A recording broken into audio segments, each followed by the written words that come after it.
I'm Mike Good of Together in This, and I'll be your host today.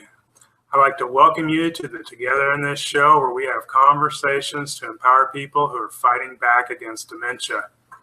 Today we're in for a great show because I've got Barbara Worthington, who will be sharing tips and strategies of successful communication with persons with Alzheimer's disease and related dementia. Losing the ability to communicate with a loved one with Alzheimer's or another dementia is a very difficult and disheartening situation. But it doesn't have to be if you learn to speak Alzheimer's. So now on to the introduction. Barbara holds a degree in nursing, or degrees in nursing and health education, and she's been influenced by Alzheimer's disease and dementia, not only professionally in a healthcare setting, but personally as well. Barbara's own father and both maternal grandparents lived with Alzheimer's and related dementia, and she considers herself blessed to have been a family caregiver for all three of them. For Barbara, caregiving became depressing until she started to learn how to speak Alzheimer's. These trial and errors led way to the creation of an innovative and yet simple product called Caregiver Cards, which are tailored to meet the needs of Alzheimer carers and beyond. Welcome, Barbara. Thank you, Mike. I'm really happy to be here. Yeah, it's great. We're going to have a great show. I can see people chiming in over there. Hi, Susan, Sandy, Kim, Debbie, Carol, Dawn, Julie. Wow, we got a full house today. So looking forward to it. Hello, everybody. If I could do a virtual hand wave, high five, shake your hand. Happy to have you. So Mike gave a really good introduction, and just to expand on that a little bit, if you're watching the webinar, you've come here to try to learn a little bit more about Alzheimer's and effective communication strategies. So I like to say we're focusing on what's left, not on what's lost, because too often we get caught up on the difficulties.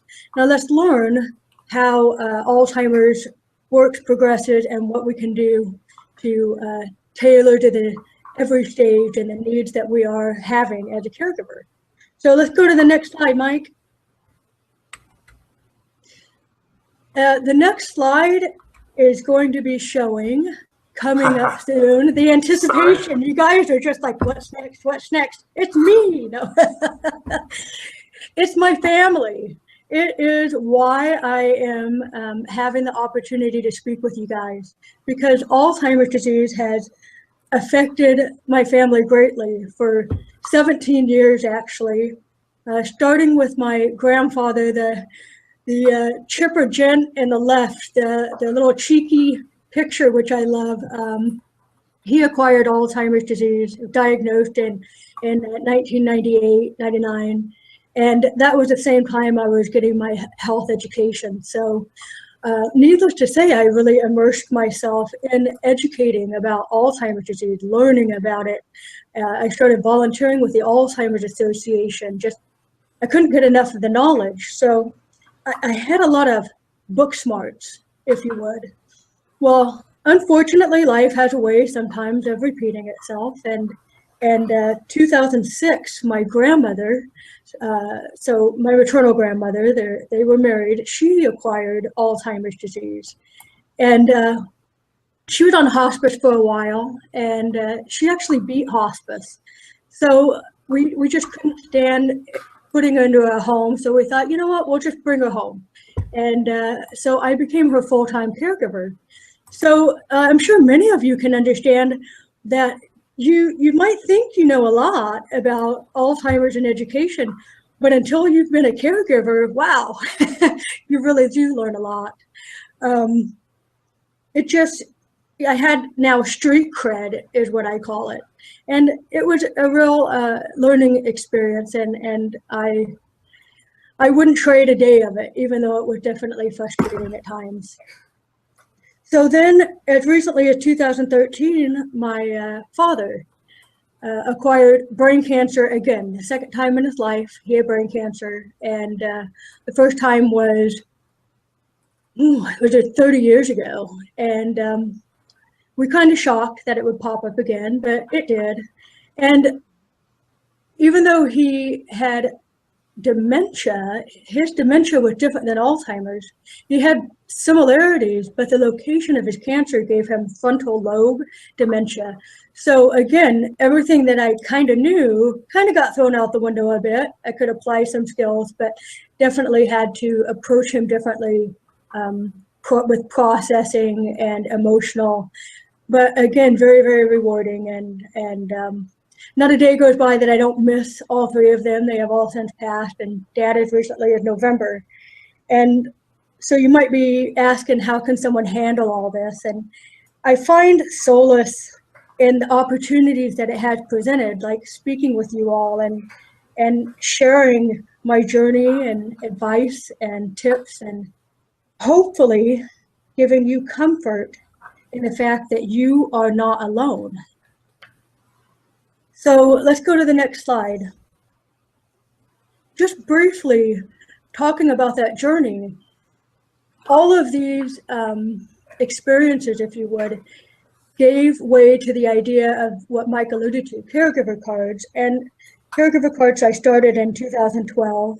And it's these drawings that I drew up combined in a booklet to create picture-based communication for the care of adults with Alzheimer's, dementia, memory speech disorders, learning and mental disabilities. It's just a simple idea. It really is just single words or 2 or 3 word prompts that are attached with an illustration and icon in order to facilitate communication when verbal communication is often lost and struggled.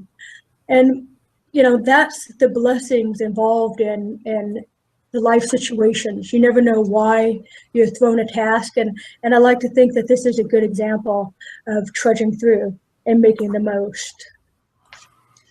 So can we go to the next slide, please? So having said some of the difficulties, I want you guys to start thinking about what dilemmas you face. And if you feel the need, please write in the chat. Maybe there's a situation, you know, is your loved one a resident? Are they having difficulty with feeding, bathing, wandering, sundowning? A lot of the common difficulties we face. Think about that specific, you know, thing that's troubling you. And as we talk about the progression of Alzheimer's and communication tip, let's see if, one, you don't come up with the solution yourself, or if we can help come up with one as a group. Should be really great. Next slide, please. So very quickly, Alzheimer's disease, for those who don't know, is a disease that affects the thinking, concentration, memory, and judgment, and ultimately impedes a person's ability to perform normal daily activities. Make no mistake about this disease, though, it is progressive, it is difficult. There is no cure or way to even slow it down. So it is a fatal disease as well. So it's very real, it's very serious, and we do need a lot more attention and national attention, international attention drawn for the disease. Can we go to the next slide? And here's, I hope it's not too squeamish, and I don't show this for shock and awe. I simply show the slide of the healthy brain on the left and the brain that was affected by Alzheimer's disease on the right to show what we're up against. I want you guys to see the shrinkage, the cortex, that's the outer layer of the brain, how it's atrophied to almost nothing. I want you to see the bottom left of that affected brain, that how that big chunk is missing. And why I point that out is it's very important for what we're talking about. That's where the hippocampus is located. And the hippocampus is key in forming new memories. It's good for the short-term memory. And with the disease, that hippocampus is affected first. So it's affected first, hardest, longest. So that's why we're seeing, first and foremost, the forgetfulness and the repetitive forgetfulness that comes with Alzheimer's disease. Next, draw your attention to the middle right, and you'll see another large ventricle area missing. That deals with the language processing part of our brain. So obviously I don't have to describe how key that is, But what we're seeing is if these two major things are affected, as caregivers, how are we setting ourselves up to communicate with our loved one? Are we going about it the same we used to, or we do with, any other person on the street? And if we are, then again, look at what we're dealing with. And that means we have the wrong focus. We have the wrong approach. So again, don't look at what's missing or don't look at what was lost. Like what the title of this webinar is, let's work with what we have. So don't focus on what's the hippocampus and the learning and the language center. Let's work around that. Next slide, please. I hope I'm not jumbling this up for you guys. I really want to keep it simple. I love analogies. This is the best analogy I can come up with for understanding the brain and understanding dementia and all. Like the internet, there's a bunch of information that's constantly flowing from one area to another. Plaques and tangles that we find that are the causations of Alzheimer's disease, those in the brain, they're like a bad server that slows down the flow. And I know Mike was saying we had technical difficulties before we logged in. So, if your server went bad, I'm pretty sure we wouldn't be able to relay the information that we want to express, that we want to share. The same thing with Alzheimer's disease. There's layers and layers, whether you're looking at network and webinars or text or email, layers of networks. And the brain has layers too. The synapses, the neurons, the hemispheres, the lobes, they all work together. But if you got one layer missing, those synapses aren't firing and it's atrophied, then we're going to have a slow down process. So I hope that explains things a little bit.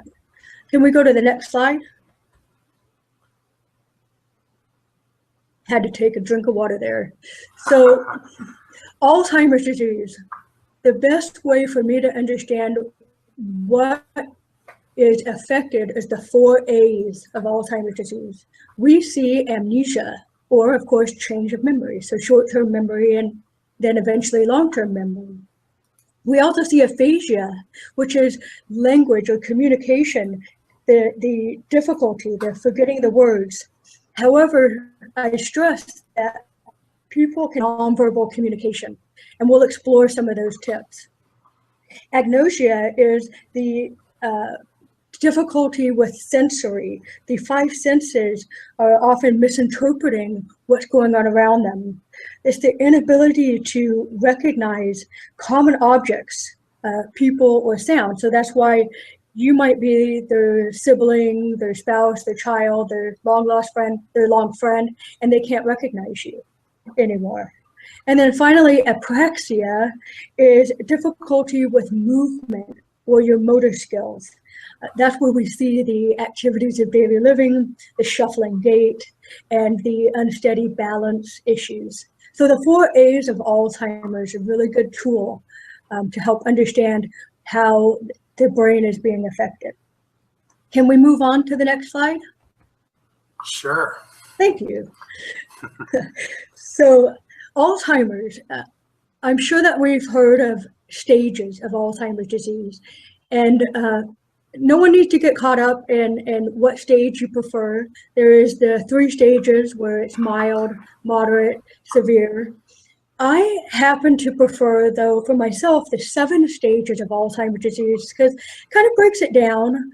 Oftentimes people say, well, they're not really there in the mild, or they're kind of in the moderate. Well, this one has you covered. It's got mild and slightly mild and mild moderate. And what's really nice about this is it pairs with what's called retrogenesis. And brilliantly enough, the man that created the 7 stages also created retrogenesis, the theory. And his name is Dr. Barry Reisberg. That's Reisberg. And he came up with this theory that goes along with the stages. And what retrogenesis explains is that the Alzheimer's affected brain deteriorates functionally and cognitively in the reverse order of how their brain developed from birth. So quite simply, you're going back in time. You're going back to a childhood state. And I say this with caution that we never, ever, ever treat the loved one or resident as a child. That's inhumane and has no empathy or compassion to the situation. I say this so that we know wherever your loved one's stage is at, we know how to best approach and apply care, and we're not setting each other up for failure. I'm not going to have expectations that he or she can't meet. You know, it helps us to become the Alzheimer's translator. When I look at, and on the next slide, if you want to go to the next slide or not, it shows the rest of the 7 stages. But, you know, for an example, I'll just say, Mike, you know, for an example, Mike, you have a loved one that has Alzheimer's and they've had it for, oh, I don't know, 7 or 9 years. So they're kind of in the mild, moderate stage. Do you think it's appropriate that you think that your dad can still pay his bills on time on his own? Probably not, but it's definitely a case-by-case basis. Right. And if you see the struggle and you're looking at the stages and you see that he's probably in the adolescent stage of the Reisberg retrogenesis model, then, you know, I don't know about you, but I'm not expecting, you know, a teenager to pay their own cell phone bill. You know, maybe there might be some that could, but well, let's anticipate what stage is coming up next, and let's see what tools we can use to either work alongside or just not do it at all. You know, like my grandfather, he didn't have the concept of the money value. So he would go to the store and hand the teller 100 and say, is this right? Oh, wow. Well, thankfully, the tellers knew him and were honest and would do it correct. But how many of our loved ones don't get this, you know, kindness shown to them? Or maybe they'll get a phone call from a solicitor. It happened to my father, and all of a sudden my dad's paying hundreds of dollars for extermination fees that shouldn't cost that, because he doesn't understand the concept of finance at that stage. You know, other examples, I know in the disease, as it progresses, toileting and hygiene get to be a problem. What if your loved ones in the, let's look at the stage 5 or 6, are they really going to willingly go to the bathroom or go take a shower or whatever hygiene on their own? Or do they need a lot of prompting, a lot of reminders? Do they need total assist? Because I don't know about you, I have young ones in my home, and we just got over the potty training toddler thing, and that's work. That's a lot of work, a lot of prompting. You got them on a schedule. Well, that's kind of the same way that we do have to approach someone with Alzheimer's. Again, not relating to a child, but working with what they have and not setting us up for failure to where we might experience burnout. So take a little pause. Some really good points and a lot to take in. And just want to remind our listeners that if you want to ask any questions, don't forget to select the chat tab over there on the right hand side, and we'll definitely get to your questions. And Barbara, you're doing a great job. And please do, please. I gotta say, I love this webinar, but I get a loss out of not seeing all your faces. It's like, you know, so if we can't get faces, let's get some chat. And I don't ever like to talk down and have to feel like a teacher. I like a round table where we all work together and come to a collective. So Barbara, I just put you live on the screen just because I thought it was a good idea to show our faces. And now we'll see how well I do getting back to the PowerPoint when it's time. So. And if Mike doesn't do it right, chat, you know, things to him. You could do better. No. That's fine. I am definitely trying to learn here. So I will go ahead and put it back up on the screen. And I have to say, looking at the attendees, I am really glad to see the diversity that we have today. It's great. Professional down to family caregiver. It's just awesome. So if we can go to the next slide, we'll get this thing continuing. So I just described the details about Alzheimer's and stages. So you might be wondering, why is my focus on communication? Well, one, I found in what I went through in all of my research that communication difficulties is the #1 frustration that caregivers face. And if you got a frustrated caregiver, almost guaranteed you got a frustrated resident, loved one, family, just trickle down effect. So that's a big reason. But you know what's a bigger reason? I gotta say, communication is the lifeblood of every relationship. And I hope that really sinks in. All of our relationships, communication is pivotal. So why not more so with someone that has difficulty with communication? So Barbara, we have Yeah. a question. If you'd like to take a moment. Sure. We've got Donna, is asking, if the person does not deny memory loss, is that depression or dementia? If the person does not deny memory loss. So I'm not sure if I'm quite understanding the question, Donna. So is the person not showing memory loss?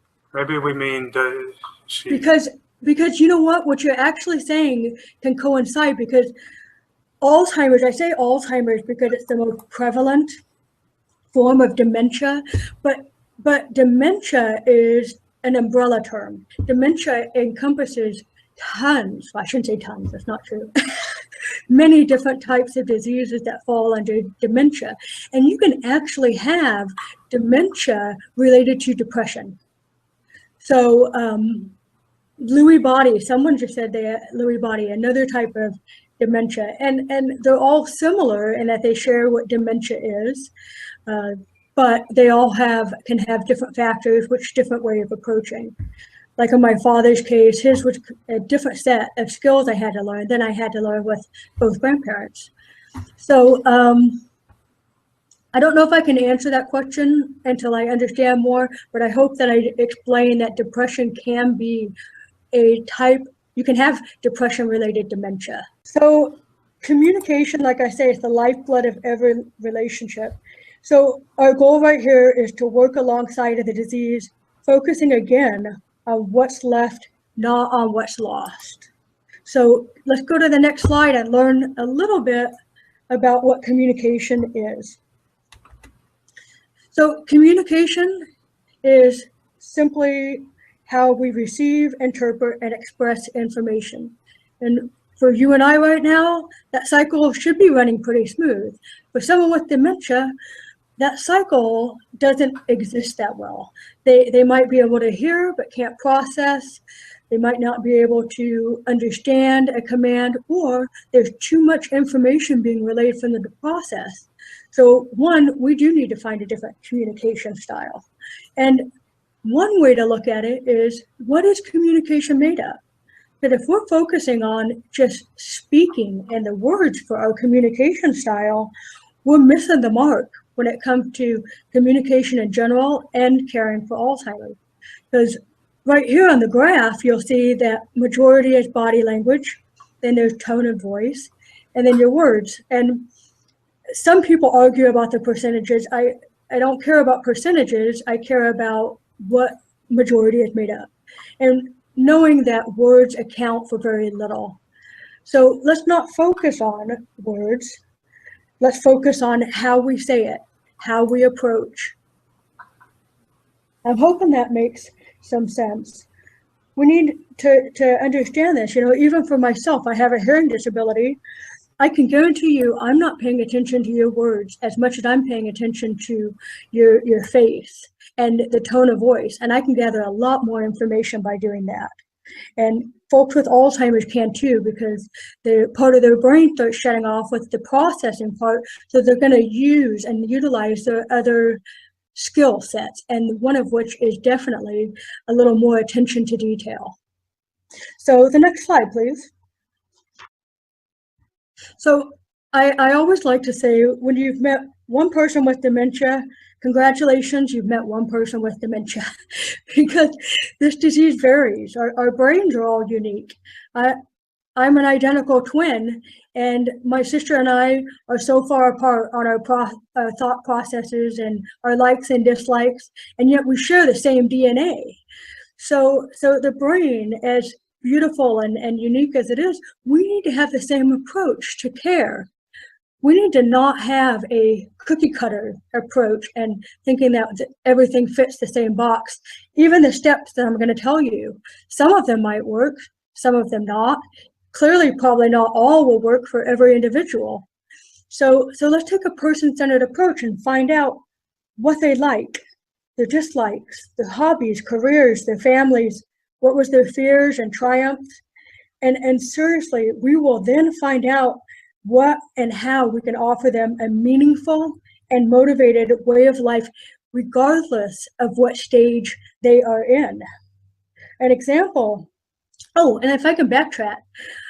So obviously what I'm saying is we need a big detailed history. And if hopefully they have family attached that can help. But I gotta say, one of the biggest helpful persons that's gonna give you advice is them. They love to reminisce. I mean, they're great storytellers. They live a lot in the past. So they're the perfect people to ask. They really excel. I mean, utilize their strengths. So I just had to share that. For my example, with applying person-centered, my grandmother, she was very nurturing and mother-centered, motherly. So I had our first daughter then, and she was about 2. My grandmother doted on her. So I planned activities together. My grandmother really got a good sense of fulfillment and enjoyment and doing what she was good at. And my daughter got to spend time with her great-grandmother. My father, in his case, he was a little more homebound too, and he missed being able to go to church, and he missed being able to be with people as often as he was. So we found value in him. He became what he called a prayer warrior, where people would give him prayer requests, and I would help go through those with him. And there was a great sense of pride and motivation for him. So again, just remember when we're going through these steps to have a very person-centered approach. We have a question from Kim, and she's asking, how do you and others feel is the best way for professionals to address a person with dementia's deficits in order to effectively treat and help in these areas without seeming rude, basically? Well, you got to make it engaging and encouraging to them. See, are you talking in engaging activities or just provide care? If it's providing care, then it's the positive approach. And I'll allude to that at the end. You treat them like they're the best thing since sliced white bread. You have an engaging personality. You include them as much as they're willing and wanting. And again, finding that history about them. Learning that maybe they used to take dance and so have something that they can shuffle their feet with, have some body movement. I'm just kind of spitballing off of the top of my head, but if anyone has anything to add to that, where you're not going to sound rude.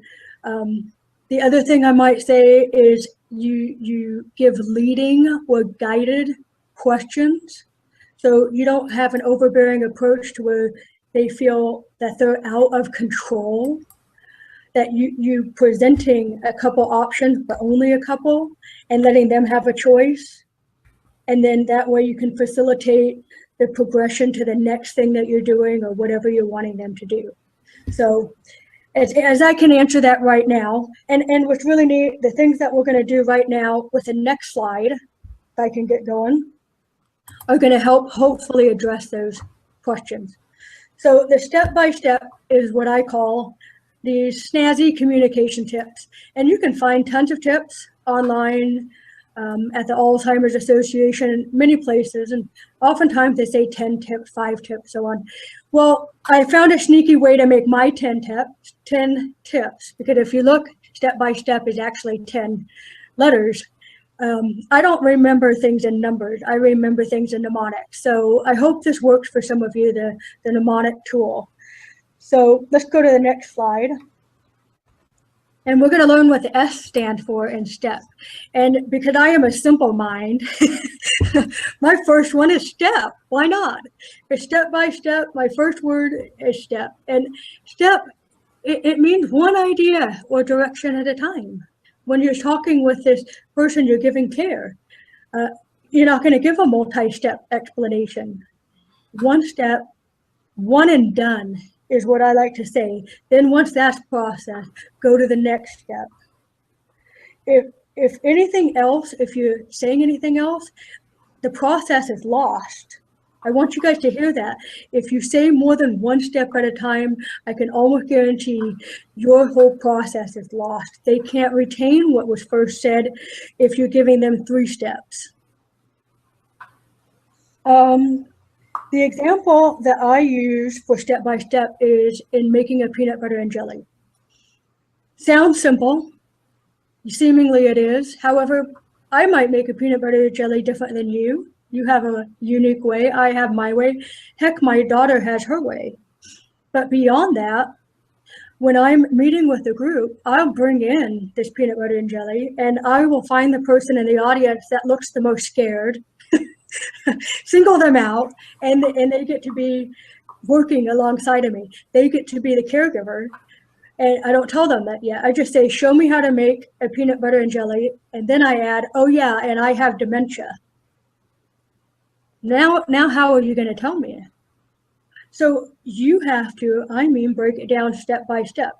1, take the bread out of the bag. Put the bread on a plate. Take the jar out of the cupboard. Open the jar. Oh, no, wait. How do you open a jar? You get what I'm saying? All these steps and what's simple, you think is simple. For someone with Alzheimer's, a PB&J is complicated, just to use the analogy. The sequencing is affected. So in my father's case, he had difficulty with showers. He would spend, God knows how long, a long time. And family members, which is funny, someone said, how do you deal with family members? Here's one. Family members didn't understand it. They thought he was dilly-dallying on purpose, just to be, I don't know, a stink. And I kept explaining, it's not that he's doing this willfully.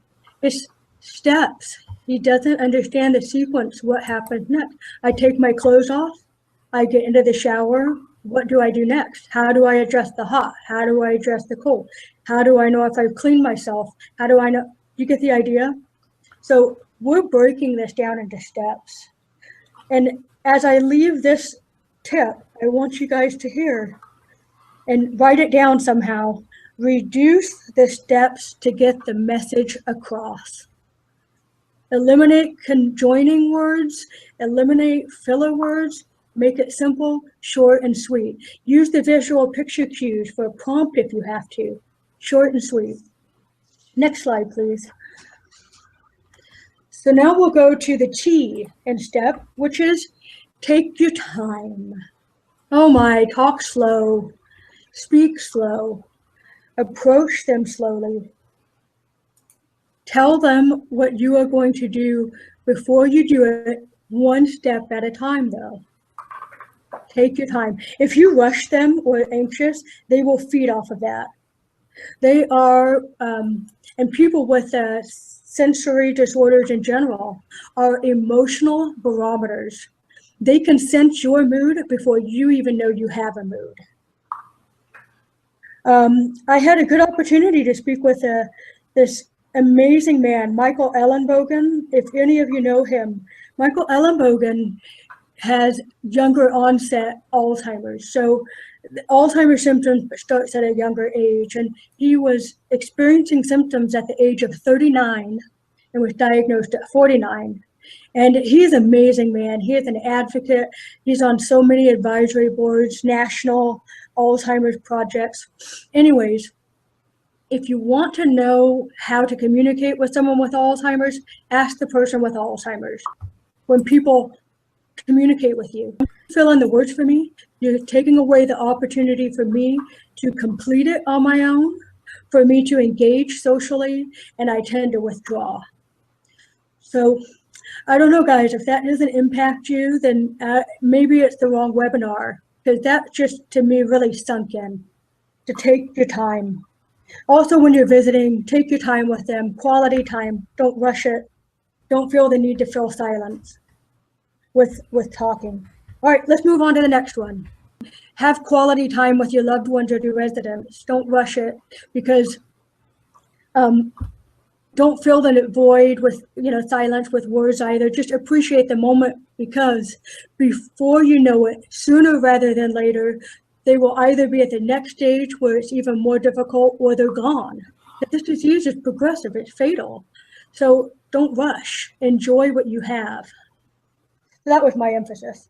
The next thing is eye contact, and it's very important that we always approach face to face. Please don't ever come from behind or even from the side. It's very startling. Oftentimes they have visual changes, auditory, your hearing is affected, so you're going to spook them. And if you spook them, they're going to get very protective, guarded, anxious, and you've lost the purpose and intent with why you've gone. So go down to their level. Eye contact is really good at helping to get their focus and attention, and also reading the nonverbal cues. The next slide is pay attention. So we're paying attention to what they are saying and what they are trying to say, actually. So the nonverbal, it doesn't matter. Pay attention to their body language, or pay attention to their speech. Oftentimes people talk to me about mom's repeating herself, saying, I gotta be there, gotta be there. I had, so many examples of that. And my example is look beyond that. I had a resident who kept saying that she had to be there for her daughter getting off the bus. Well, obviously that's not reality, but what's ironic is we were on a bus for a field trip. So what she was expressing when you look past that is that she's nervous. She doesn't feel comfortable and safe on this bus. So rest assured, we made sure that she felt safe, that there was someone next to her, and that she wanted to hold a hand, we held a hand. So look past that. Also, please observe their surroundings. Pay attention to the time of day. Pay attention to if it's hot or cold. Just a whole bunch of many different factors can tie into how your loved one is behaving. I was expressing that you have a loved one that has behavior or just issues related to that there is an ABC chart, and which is antecedent behavior consequence. So it's basically behavior tracking. And then there's also a helpful tool that's called Please Breathe, and it sets up every situation that would cause a behavior. And why I stress behaviors in regard to paying attention and environment is because behavior is just communication. People look at the behavior itself and see that, but it's just another way of expressing themselves. So if we can move on to the next slide. And sorry for the breakup, everyone. We'll do our best to make it clear for you. The next slide is the B for the body language. I've touched on that a little bit already with reading the nonverbal cues, making sure your body language and your face expressions match what you're saying. And again, remembering that they're emotional barometers. Remember, body language is the majority of, so the yes or no questions, examples are you feeling better today? Versus, how are you feeling? How are you feeling is an open-ended question. That's too complicated oftentimes. Can I help you with that is a closed-ended question. Open-ended questions are confusing, and they can make your loved one anxious. So even if you're offering them a favorite food or activity, they'll probably default to saying no. And the reason is because they're confused, so they're going to do what they can do, which is control. They're going to hold on to that little bit of control. So it's going to just be extremely difficult. So let's just remember to ask the leading or guided questions. And if we can go to the next step, please, which is smile. And I think it's one of the best steps. It sounds simple, but a smile goes a long way. It can really make your loved one feel safe and secure. It helps get their attention too, so if you want them to do a task. It's also the key to diffusing or redirecting frustrating situations. It's very reassuring. And this is what's key to me. It ensures that they're still valuable. It's just as important as any compliment. And as Mark Twain said, he goes, I can live 2 months on a good compliment. So for someone with Alzheimer's, they might forget that you smiled. They probably will forget you smiled at them, but they're going to retain that feeling, that happy euphoria. And that's what's important with those smiles. So touch. Touch is what's next. And touch, let me stress, get permission first before you touch. Someone might not want it or for the moment. Touch on the clothes, hold hands. And if I could have you guys notice the picture, that picture is how I want you holding hands. I know that we get used to a handshake. Handshake's fine, but a handshake can also get to become a tug of war. You kind of pull them back and forth. A handshake, man, they can get a death grip and really squeeze out of your knuckles. And they're not going to hurt a thing on your hand. And additionally, you could put your other hand and cover over the top, and it's very reassuring, very, safe feeling. So touch is a big thing. Of course, hands, massage isn't a good therapeutic touch, but the whole thing is just about being reassuring. And that's what our goal is with validation. Acknowledging the changes and the struggles that they have. These people that we love, they're no longer in the driver's seat. They know that, they feel that their world and their self is changing. So be aware of that, be empathetic to that. And when they're struggling like that, please don't argue them. That accomplishes nothing. It just makes you out to be the bad guy, and it doesn't validate how difficult this is. We can find alternatives to arguing, like, well, let's take a look at that, or let's go see. This is one I made just last month, this mistake, so I'm going to share it. It's my hot topic. Do not call them honey or sweetie. Realize and empathize that they are a human being who has a name that their parents gave them. I got schooled big time, and good for me. I'm glad. It was a good lesson. She didn't want nothing to do with me for the rest of the time, and I don't blame her. I did not treat her with empathy and compassion. So after I did that mistake, though, I certainly validated her, and I said, I'm sorry I caused you to be angry, and then I shared her name. And that's what's next on this. Practice saying I'm sorry. Say, I'm sorry I made you feel angry. I'm sorry I made you feel scared or alone or unwanted or confused. Whatever the feeling is, validate them. This is difficult. And I want to stress, it's difficult on both of us. So validate that too, because for whatever reason, they often don't see that what you're doing as a caregiver or as a professional treating and helping them is difficult at all. They think you have all the time in the world and it's easy, and it's not. It's not even close.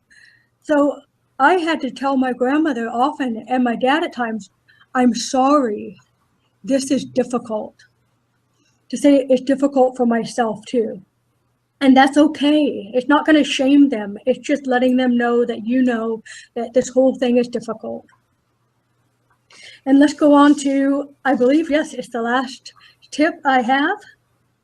I was saying positive praise, how important it is in our communication, that you make them feel so important and encouraging, and life with them is the best thing since sliced white bread. I use that because it's true. One, and they need to feel that. They need to know that this day is fantastic. You look great. I can't wait for whatever it is. Compliment, compliment, compliment. It goes a heck of a long way. And when you're doing positive praise, you're also turning negatives into positives, and you turn your no response off. They can say no all day long. They get free reign. You don't. You turn your no off. And you find alternatives. So one of my things is like maybe getting into a difficult situation or starting to go out the door and you weren't ready or something like that. Your reflex is to say, no, stop. Well, now you're the bad guy. You just yelled at him, you scared him, and now you changed the whole mood. So instead of being so fast to saying no, let's say something like, oh, come here, I got to show you the coolest thing. Or this is so neat, you got to see this. Or I really need your help. That's a way to redirect and distract instead of shouting a no.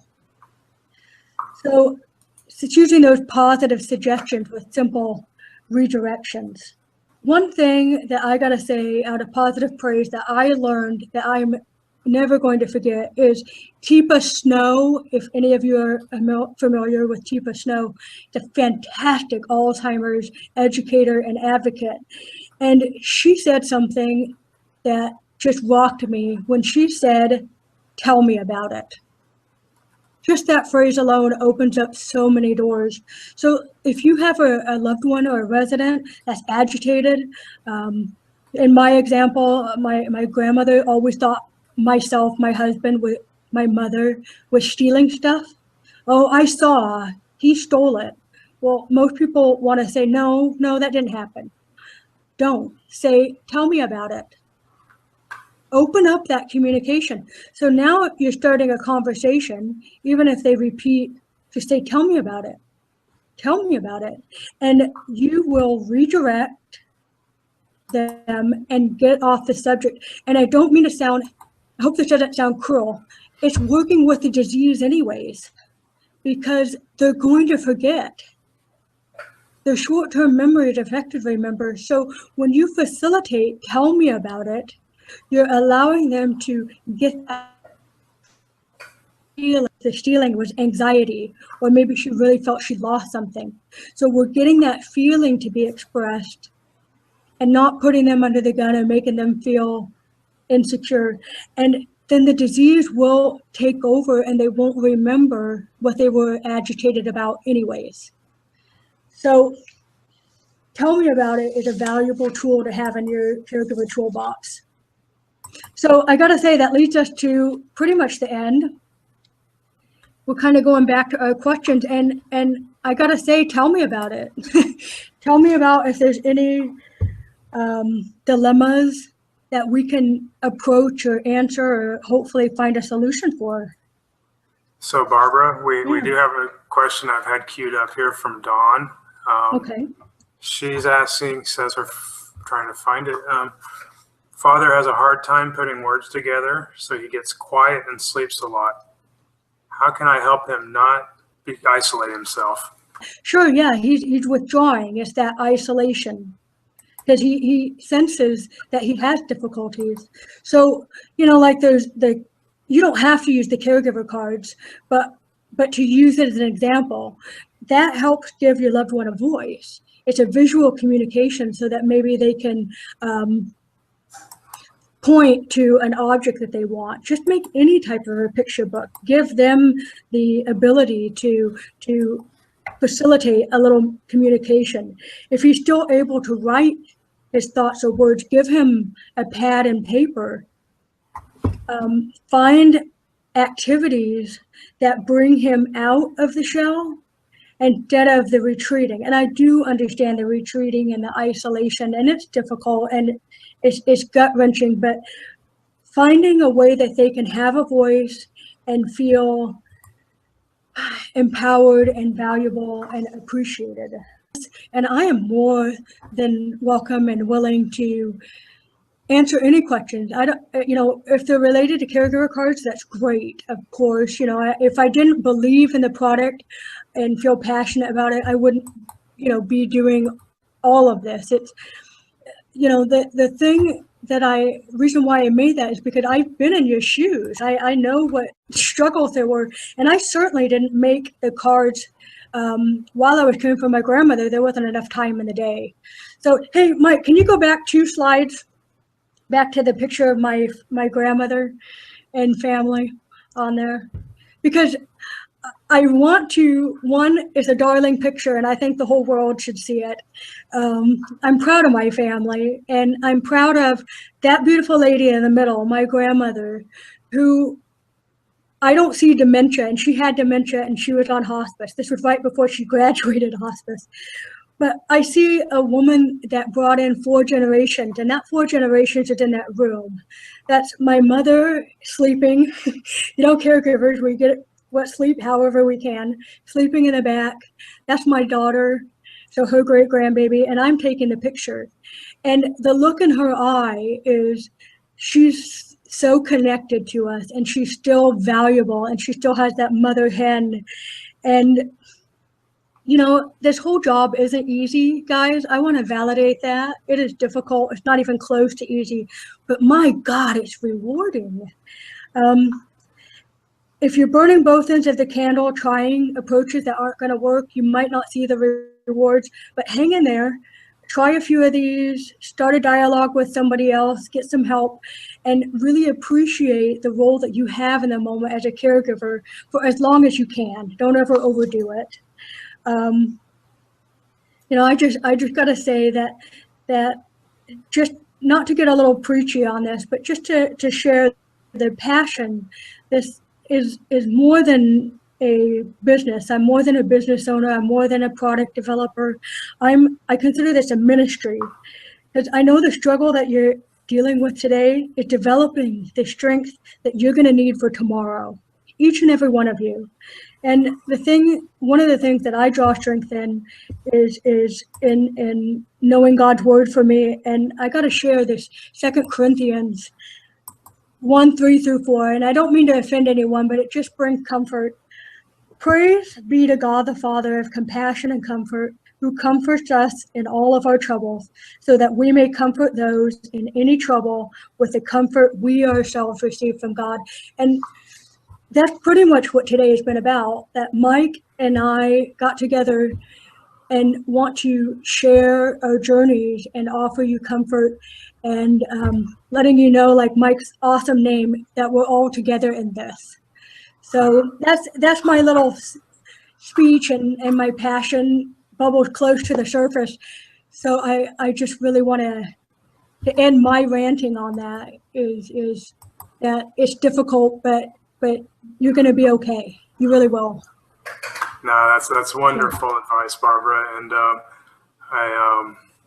we all have to be together in this, because it is such a struggle, and working as a team and sharing advice and questions, and just simply getting through a webinar like this with the technical difficulties is so minor compared to what everybody's up against. And yeah. Oh well, it's life. You got to roll with it. That's true. And so I just want to thank you, Barbara, for a very insightful conversation. We're wrapping up here. I think we got everybody's questions answered. If we didn't, I apologize. I'm kind of peeking over at the chat to see if there's anything else. Kim, hopefully you saw the link pop up there, and you can go check out Barbara's website. And so I just, thank you for everybody. We're going to continue to have conversations here to empower people who are fighting back against dementia. I want you all to go out and use Barbara's communication techniques and that step-by-step process and put it to work for you. And, thank you to our audience for joining us. And, don't forget to, check out her site. I said that a couple times now, but, and then once you see her, so once you're there, you'll see her caregiver cards, which allow caregivers to be able to communicate in an alternative and yet simple way with visual cards, cue cards. Goodbye, everybody, and have an empowered day.